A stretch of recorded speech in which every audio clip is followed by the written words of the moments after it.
ओम शांति। आज के वरदान, बाप दादा के वरदान अपने मीठे बच्चों के प्रति। डेट 19 जून 2024। वरदान है, शरीर की व्याधियों के चिंतन से मुक्त, ज्ञान चिंतन व स्वचिंतन करने वाले शुभ चिंतक भव।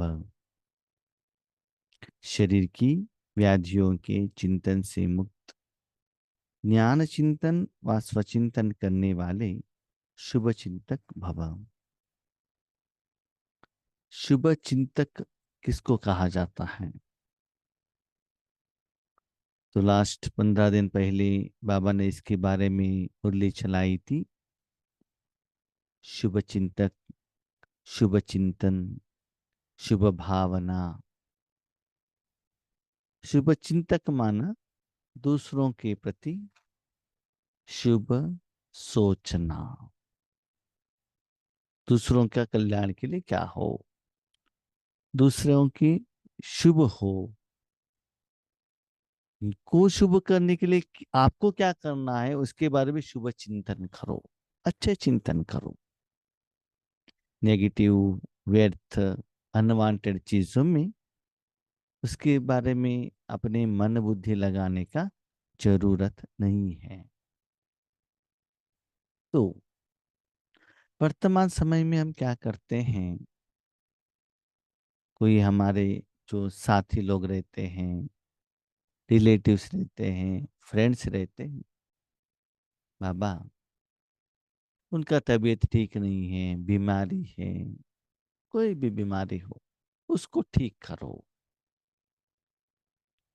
तो वो उनकी बीमारी के बारे में सोचते हैं, भले फाइनेंशियल प्रॉब्लम हो या स्पेशली आज के वरदान में बाबा ने शरीर की बीमारी के बारे में बताया, ताकि उनका वो बीमारी ठीक हो जाए। इससे हम क्या करते हैं, उनका एप्लीकेशन लेकर जाते हैं भगवान की तरफ, क्योंकि हम ब्राह्मण आत्माएं हैं। हमारे द्वारा रिक्विजिशन परमात्मा तक जाकर पहुंच जाता है। तो उस कार्य के लिए बाबा ने हम लोगों को निमित्त बनाया है। तो वही हम बाबा के पास जाकर कहते हैं। लेकिन बाबा कहते हैं, बच्चे ये व्याधि के बारे में रिक्वेस्ट लेटर लेना और वो मेरे सामने रखना, तो ये बाबा के रूप में शुभ चिंतक के लिस्ट में नहीं आता है कि उनका बीमारी ठीक करो, भले आपका बीमारी हो या और किसी का भी हो। शरीर का बीमारी के बारे में बाबा कह रहे। तो शुभ चिंतक क्या है? शरीर की व्याधियों के चिंतन से मुक्त, ज्ञान चिंतन व स्वचिंतन करने वाले। जिस आत्मा को समस्या है उस आत्मा को शक्ति बनने के लिए सोचो, नहीं तो अपना ही बीमारी है, शरीर का बीमारी है, तो बीमारी आ जाएगा तो क्या करे, बीमारी ठीक नहीं हुआ तो क्या करे। कभी कभी बीमारी आने से भी ज्यादा उसके पहले ही हम बहुत उसके बारे में फील करते हैं। इसी का आपने देखा होगा, कोरोना के समय पर ज्यादातर लोगों को बीमारी नहीं आया था, आ गया तो आ गया तो वो डर आ जाता है कि आपके घर के नजदीक में किसी को डेंगू आ गया तो हमारे घर में भी बहुत मच्छर है, हमको भी डेंगू आ गया तो जाकर पहले ब्लड टेस्ट कराओ।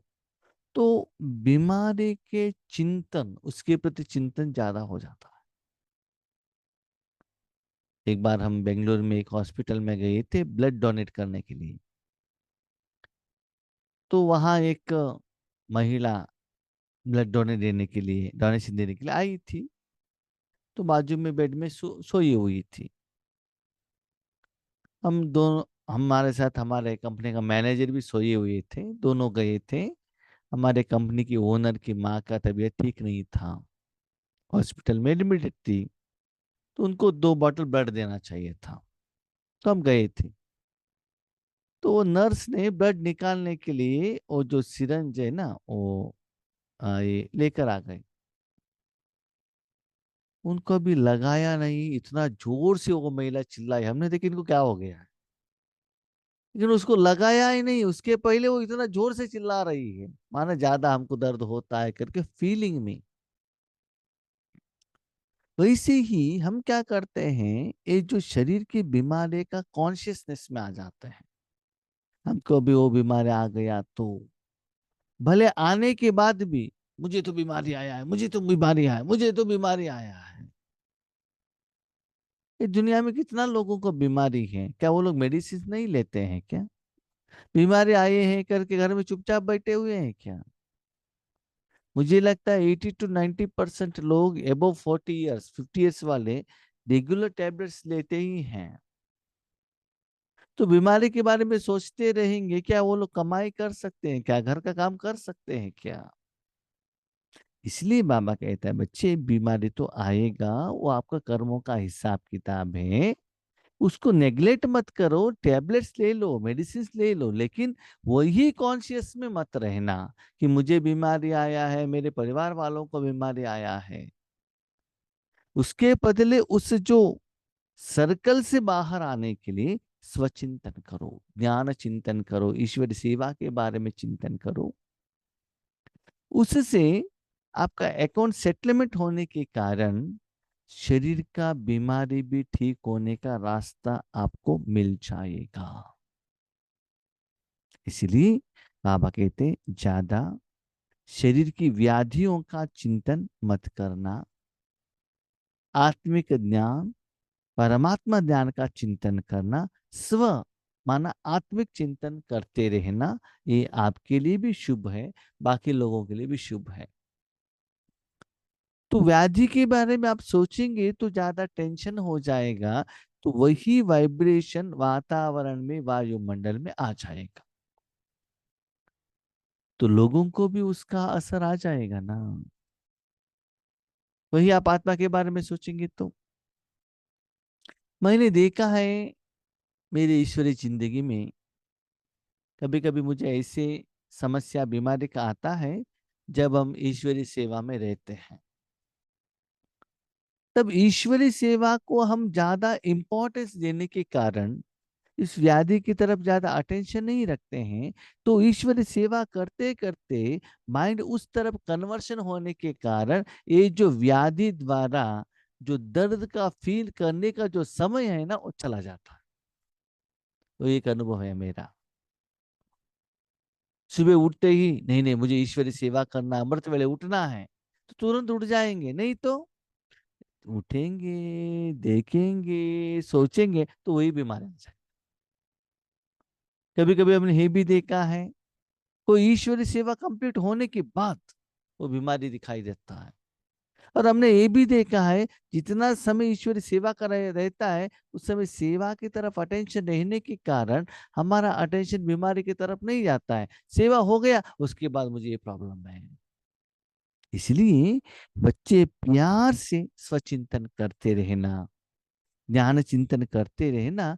ज्यादा बीमारी के बारे में बहुत डीप में जाने का जरूरत नहीं है। बाबा को कहो कंसर्न ट्रीटमेंट लेते चलो बस। एक है शरीर की व्याधि आना, एक है व्याधि में हिल जाना। ठीक है, आपको बीमारी आया, व्याधि आया, उसके बाद क्यों आया, कैसे आया, क्या करना है, किसके पास जाना है, ये करना है, वो करना है, वो डॉक्टर के पास जाना है, ऐसे करना, ऐसे हो गया, वैसे हो गया। वो ट्रीटमेंट से भी ज्यादा आपका मन इतना भागता है, किसको पूछूं, क्या करूं, उनको कहो, इनको कहो, ये प्रॉब्लम है, ये प्रॉब्लम है। तो आपके मन में भी वो बीमारी आया, और आपकी बीमारी के बारे में उनके मन में भी डाल दिया आपने, तो और भी हिसाब किताब बनता है ना। उतना ज्यादा क्यों सोचते हो? इसलिए बाबा कहते हैं एक है व्याधि आना, दूसरा उस व्याधि से हिल जाना। क्यों, क्या, कब, कैसे, क्या होगा। व्याधि तो उतना ज्यादा नहीं रहता, इसलिए कहते हैं 70 to 80% जो बीमारी है ना, वो बीमारी से प्रभाव से भी ज्यादा उसके असर से होता है, माना टेंशन के होता है। एक बार क्या हो गया था, एक जो मजदूर था हमारे गांव में, वो टाइल्स का जो रूफिंग रहता है हाउस में, ठीक है। तो एक दिन वो टाइल्स का रूफिंग बना रहा था, ऊपर में आपको उनको लगा कि कुछ काटा है, वैसे तो मच्छर ऐसे कुछ एंड्स ऐसे काटता ही रहता है। तो उन्होंने सोचा कि कुछ काटा है करके नेग्लेक्ट कर दिया उन्होंने। ठीक है, रूफिंग सभी कर दिया, ओके, नीचे उतरे। 1 साल के बाद वो रूफिंग और खराब हो गया। उनका घर का ही रूफिंग था। ऊपर गया, वहां वो ऊपर रूफिंग निकाला, तब देख रहा है वहां एक सांप है। सांप है माना वो मर गया है, जिंदा नहीं है। वो देखने से पता चलता है कि वो मर कर साल हो गया है। तब उनको याद आ गया, 1 साल पहले मैं यहाँ बैठा था तो उस समय मुझे कुछ काटा था। तब उनको याद आ गया मुझे सांप ने काटा था 1 साल पहले। वो देख कर जान कर उस समय उनको वो टेंशन आकर वो गिर गया और मर गया। अभी बताओ, जिस समय एक्चुअली सांप ने काटा था, जो पॉइजन इनके शरीर में गया था, उनको उस समय कुछ हुआ नहीं। और अभी कुछ पॉइजन है ही नहीं, बीमारी का नाम निशान भी नहीं है, तो सोच सोच कर मर गया। तो ज्यादातर बाबा की बच्चे या कोई भी बच्चे बीमारी से भी ज्यादा बीमार के असर के बारे में ज्यादा सोचते हैं और अपने स्थिति को हिला देते हैं, दूसरों को स्थिति के भी हिला देते हैं। बाबा ऐसा है, भाई जी ऐसे हैं, ऐसे प्रेशर में आ जाते हैं। व्याधि आना या तो भावी है, लेकिन श्रेष्ठ स्थिति का हिल जाना यह बंधन युक्त की निशानी है।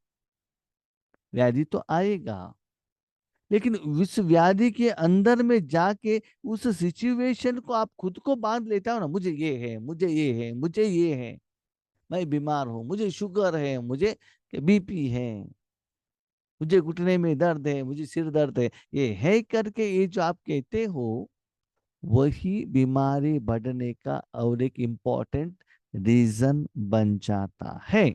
इससे आपका श्रेष्ठ स्थिति है ना, हिल जाता है। अभी समझ लो, तन के रूप में बीमारी है तो तन ठीक से नहीं चलता है ना। जैसे आप चाहते हो वैसे अपने तन को नहीं चला सकते हो। वैसे ही मन में भी मुझे बीमारी है करके आपने उसके साथ कनेक्ट किया, तो मन बुद्धि भी आप आत्मा का बात नहीं सुनती है। तो क्या करना है? जो शरीर के व्याधि के चिंतन से मुक्त रह स्वचिंतन ज्ञान चिंतन करते हैं, वही शुभ चिंतक है। उस समय शरीर की व्याधि के बारे में नहीं सोचो, आत्मा के कल्याण के लिए क्या करना है ये सोचो। आप कहते हैं ये कैसे हो सकता है, बीमारी तो शरीर का है, लेकिन आत्मा का चिंतन कैसे करेंगे? देखिए बच्चों, आत्मा ने जो विकर्म किया है उसका ही फल से शरीर को बीमारी आया है। सीक्रेट जानो आज के वरदान का। ट्रीटमेंट आत्मा को देना है। तो जब आत्मा में विकर्म विनाश होगा तो वो ट्रीटमेंट द्वारा शरीर का बीमारी भी ठीक होने का समय आ जाएगा। इसलिए योग करो, पावरफुल योग करो, आत्मा को पहले ठीक करो। तो बीमारी आत्मा में है न कि शरीर में। आत्मा में बीमारी के रहने के कारण शरीर के द्वारा उसको भुगत रहे हो। इसीलिए क्या करो, आत्मा को ट्रीटमेंट करो, ज्ञान का चिंतन करो। क्या चिंतन करो? तो मुझे वो बीमारी क्यों आ गया, मेरे में क्या क्या कमियां हैं, क्या वीकनेस है, वहां से बाहर जाने के लिए क्या क्या करना है। तो उसके तरफ आप आत्मा को ट्रीटमेंट देते जाने से शरीर का बीमारी चला जाएगा। प्रकृति का चिंतन ज्यादा करने से चिंता का रूप हो जाता है। प्रकृति माना शरीर, आत्मा माना पुरुष। उसके बारे में चिंतन करते करते करते करते चिंता आ जाएगा, मुझे ये प्रॉब्लम है, ये प्रॉब्लम है, ये प्रॉब्लम है ना। वही प्रॉब्लम को हम आगे लेकर आते हैं। कभी कभी पुरुषार्थ के समय में भी कहते हैं, भाई जी क्या करें, हमको भी पुरुषार्थ करने का इच्छा है, सेवा करने का इच्छा है, लेकिन क्या करें, हमको तो 70 ईयर्स हो गया है। बाबा कहते बहुत अच्छा, शरीर को 70 ईयर हो गया और सेवा नहीं कर सकते। तो ब्रह्मा बाबा को 90 ईयर्स हो गया था ना, आपसे भी छोटे थे, वो सेवा कर सकता है। दादिया 100 साल से भी ऊपर थे, आपसे भी छोटे हैं ना, वो सेवा कर सकते हैं। दादी जान की फॉरेन में जा सकती है, लेकिन आप तो बूढ़े हो गए हैं ना, 70 ईयर्स का हो गए ना, आपको सेवा करने को नहीं होता है। 100 साल का हो जाए वो लोग करेंगे, क्योंकि हमसे यंगेस्ट है ना वो। एज हो गया है, हमको याद नहीं रहता है। यस, 90 ईयर्स 100 ईयर्स वाले आज भी सेवा करते हैं यज्ञ में। देखो ब्रजमोहन भाई, निर्भय भाई कितना एज के हैं, फिर भी यज्ञ संभाल रहे हैं ना। आपको एक परिवार को नहीं संभाल सकते, अपने शरीर को नहीं संभाल सकते, क्यों? मुझे बीमारी है, मुझे मुझे ना सुबह से शाम तक 15 टैबलेट्स लेना है। ये बीमारी कॉन्शियसनेस है ना। आप अपना पुरुषार्थ कर सकते हो, अपने स्थिति को नहीं बढ़ा सकते हो, सेवा भी नहीं कर सकते हो। तो एक ये भी आगे बढ़ने के लिए आत्मा को रुकावट है, उससे थोड़ा बाहर आ जाओ। ये भी बंधन आप खुद बना लेते हो, ये बंधन नहीं आपने मान दिया। इस बंधन से मुक्त होना, इसको ही कर्मातीत स्थिति कहा जाता है। इस शरीर के बीमारी के बंधन से बाहर आना, बीमारी से नहीं, बीमारी तो है, लेकिन मुझे बीमारी है करके वो मन में वो बीमारी ज्यादा करते हो ना, उससे बाहर आना, उसको बाबा कहते हैं कर्मातीत। माना बीमारी रहते हुए भी उसके तरफ अटेंशन न रखते हुए आत्मा की उन्नति की तरफ अटेंशन रखते। मुझे है ना, कभी कभी ऐसा लगता है बहुत सारे लोगों का ओपिनियन सुनने के बाद, देखिए ऐसा लोगों का, आत्माओं का मेंटल स्टेटस से, शरीर को कितना भी बीमारी हो, स्थूल धन कमाने के लिए वो कभी भी रुकावट के रूप में नहीं आता है। अभी आप ये बताओ, मुझे शुगर है, बीपी है करके आपने जॉब जाना बंद कर दिया क्या? कमाई करना बंद कर दिया क्या? घर का काम करना बंद कर दिया क्या? नहीं। लेकिन आत्मा के परिवर्तन में, ईश्वरी सेवा में ये बीमारी कहां से आ गई? जब आप धन कमाने के लिए जाते हो तब आपका बीमारी का कॉन्शियसनेस नहीं आता है। क्या आता है? मुझे धन कमाई करना है, मस्ट एंड शुड, नेसेसरी चाहिए। अब बीमारी के कॉन्शियस में बैठेंगे तो आपका घर कौन संभालेगा? हाँ, माताओं में भी मैंने देखा है, आज बीमारी है तो घर का काम कुछ भी नहीं रुकेगा, झाड़ू पोछा बर्तन सब कुछ होगा। ईश्वरी सेवा कहा तो सॉरी आज नहीं होता है, बीमारी है। मुझे ये समझ में नहीं आता है, क्या वैसे हमको भी बीमारी नहीं आता है क्या? क्या हम लोग भी ऐसी छुट्टी डालते हैं क्या ईश्वरी सेवा में? नहीं है ना। तो देखिए मन में हम किसको प्रायोरिटी देते हैं। बीमार है तो कुछ भी काम नहीं करना चाहिए, देन इट इज ओके। कुछ काम मेरे से हो सकता है, बिना बीमारी के समय पर भी कुछ नहीं हो सकता है, तो डिसाइड किसने किया? ये बीमारी के कारण मुझे नहीं होता है, ये बीमारी के कारण मुझे ये हो सकता है, तो डिसाइड तो आपने की है ना। इसीलिए बाबा कहता है बच्चे, अभी देखो कभी कभी देखा है माताओं को बुखार आता है, खांसी आता है, बहुत है, उठ कर बैठ नहीं सकते। ओके, नो प्रॉब्लम, घर में सोए हुए हैं। उसी टाइम पर आधा घंटे के बाद उनके बच्चों को कुछ तबीयत खराब हो जाता है, तब माताओं को शक्ति आ जाता है, तुरंत उन बच्चों को लेकर जाके हॉस्पिटल में लेकर जाते हैं, तो शक्ति कहाँ से आ गया? बच्चों के प्रति मोह है ना, प्यार है ना। तो बीमारी नहीं है क्या है? अटेंशन बीमारी की तरफ नहीं है, तो वही बात बाबा कहते हैं। मुझे बीमारी है करके बैठेंगे तो नहीं होता, मैं भी देखता हूँ, हमको भी बीमारी आता है, लेकिन प्रायोरिटी ईश्वरी सेवा को देते चलो, उस सेवा का फल से बीमारी को ठीक करने का रास्ता आपको मिल जाएगा, वो बाबा आज कह रहे हैं। बीमारी के कारण अपने रूहानी कमाई को कभी भी रुकवाना नहीं। एक बार माया को पता चल जाएगा ना कि ये आत्मा वहां वीक है, तो एक ना एक बीमारी देता रहेगा, छोटा बड़ा, तो उस बीमारी के कारण हम साधना को पोस्टपोन करते रहेंगे और पुरुषार्थ करना बंद कर देंगे। तो बाबा कुछ भी रीजन सुनना नहीं चाहता है। नो, रूहानी कमाई तो करते ही रहना चाहिए बच्चे, उससे ही आपकी सारी समस्या का समाधान होता है। स्लोगन, स्नेह की शक्ति समस्या रूपी पहाड़ को पानी जैसा हल्का बना देता है। बाबा से स्नेह, ईश्वरीय सेवा से स्नेह, वो स्नेह है ना, कितना भी बड़ा समस्या हो, क्या होता है, पहाड़ को पानी। जैसे अपने फ्रेंड के लिए भी, जो जिगरी फ्रेंड के लिए कोई कुछ भी करने के लिए रेडी रहता है, मेरा फ्रेंड है ना, friend in need is friend in deed. इसलिए बाबा से फ्रेंड का वो रिलेशनशिप रखो। माना, जब भगवान को जरूरत है, भगवान को तो जरूरत नहीं है कभी भी, लेकिन जब बाबा सेवा का ऑफर देता है, तब जाकर सेवा करो, दिल से करो। जब वहां आपने सेवा की, तो जब आपको जरूरत होता है, बाबा भी आकर आपको जरूर हेल्प करेगा। तो इससे भगवान आपके साथ में है, कितना भी बड़ी समस्या हो, वो क्या हो जाएगा, छोटा हो जाएगा, पानी के जैसे हल्का हो जाएगा। इसीलिए बाबा कहता है, आपके सामने कोई एक आत्मा आती है ना,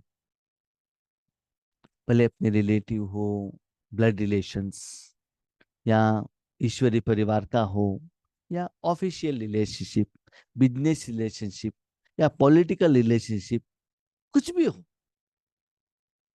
समझ लो उनके साथ कुछ हिसाब किताब है, गुस्सा है, ऐसा है, तो सूक्ष्म रूपों में फ्रेंड के रूप में उनके साथ मन से, दिल से, निराकार रूप में व्यवहार करो। तब देखो वो कैसे ठंडा हो जाते हैं। हाँ, आपको मालूम रहता है कि आज मेरा बॉस मुझे डांटने वाला है, डांट सकता है, आज मेरा पति डांट सकता है, माँ बाप डांट सकते हैं, या योगेश भाई डांट सकते हैं, समझ लीजिएगा। तो क्या करना है, तो स्नेह से व्यवहार करो पहले, मन से। ऐसा नहीं कि वो जरूर डांटेंगे करके वो, क्या है, वो भावना में आगे मत बढ़िएगा। मन से वैसे भावना रख कर जाएगा, तब देखिएगा उनका जो भावना आपकी तरफ कैसे चेंज होता है। तो पहले आप चेंज हो जाओ उस आत्मा के प्रति। तो बाबा ने स्नेह का ये क्यों कहा, इसके पीछे सीक्रेट है। हम क्या करते हैं, हम बड़े हैं ना, हम क्यों सॉरी पूछे, चाहिए तो वो पूछ ले। तो स्नेह माने इक्वेलिटी। ठीक है, मेरा फ्रेंड है ना, उसको माफ करो ना, आप एक बार सॉरी बोलो ना, क्या होता है, तो इक्वेलिटी रहता है ना। इसलिए हर एक आत्मा को, तन के रूप से छोटा है, बड़ा है, धनवान है, एजुकेटेड है, अनएजुकेटेड है, ज्ञान में नया है, पुराना, whoever इट में बी, अपने समय देखो, भगवान तो इतना हाईएस्ट पावरफुल एनर्जी है, सारे तीन लोगों को प्योर करने का उनके पास एबिलिटी है, और वो कहता है मैं आपको ओबीडियंट सर्वेंट, और वैसे पाठ करता भी है, और नमस्ते भी कहता है आपके सर्वेंट के रूप में। बाबा कहते हैं भले उस रूप में करने का जरूरत नहीं है, एटलीस्ट इक्वेलिटी में फ्रेंड के रूप में तो देखो ना हर एक आत्मा को। वो देखने से ही आपकी बहुत समस्या का समाधान मिल जाता है। इस समस्या, दुख, गुस्से के कारण क्या है, ऊपर नीचे, मैं ग्रेट, मैं श्रेष्ठ, मुझे उन्होंने रिस्पेक्ट नहीं किया, मुझे ओम शांति नहीं कहा, मुझे भोजन नहीं दिया, ये जो अपने को अहम भाव, अभिमान का जो स्टेटस अपने को फिक्स करते हो ना, इसके कारण छोटा समस्या भी वो बड़ा हो जाता है। एटलीस्ट एज के रूप में तो मेरे बात उनको सुनना चाहिए था ना, क्यों नहीं सुना वो। तो ऐसे आपको लाइन बाय लाइन साल तक उनके तरफ चलता ही रहता है, नेगेटिव वाइब्रेशन वही नहीं हिसाब बन जाता है ना। इसलिए हर एक आत्मा को फ्रेंड के रूप में देखो, उनको माफ कर दो, और उनको उनके मन शांत होने के लिए पहले ही रेडी करो। तब देखो जो समस्या है, पहाड़ जैसे दिख रहा था, स्लोली वो छोटा हो जाएगा। एक हम आपको एग्जांपल बताएंगे। एक हमारे सेंटर का टीचर कहती थी, कुछ समस्या था माउंट आबू में, प्रकाश मणि दादी के सामने गई वो, तो किसी के प्रति कुछ गुस्सा करना था। दादी ने कहा आ जाओ बच्ची, दादी ऐसे जो भी है बाजू में रखो, आ जाओ पहले। तो बाबा ने दादी ने उनको गले लगाया। पहले कहा, आ जाओ यहाँ मेरे साथ भोजन करो अभी। पहले भोजन करो, जो भी आपकी समस्या सुनने के लिए दादी है ना यहाँ, पहले गले में लगाओ। उसके बाद भोजन खिलाया। उसके बाद उनको गिफ्ट दिया, टोली दिया। उसके बाद कहा, अभी बताओ क्या समस्या है। तो वैसे करते ही बाबा, हमारा दादी का प्यार से वैसे तो बाबा ने किया दादी द्वारा, उनकी आंखों में जो आनंद का भाष्प, खुशी आ गया, जो जोश था, गुस्सा था ना, वो कम हो गया। और जो भी उन्होंने सिचुएशन बताया, लेकिन शांत होकर बताया। तो बाबा ये कहते हैं, तो पहले आप दे दो ना वो स्नेह, प्यार दे दो ना। ओके, स्थूल रूप में नहीं देंगे तो भी सूक्ष्म रूप में देना, तब देखो रिजल्ट्स कैसे होता है। इससे भी प्रैक्टिकलिटी है, आप करके देख लीजिएगा, तब आपको रिजल्ट्स पता चलेगा। ओके, ओम शांति।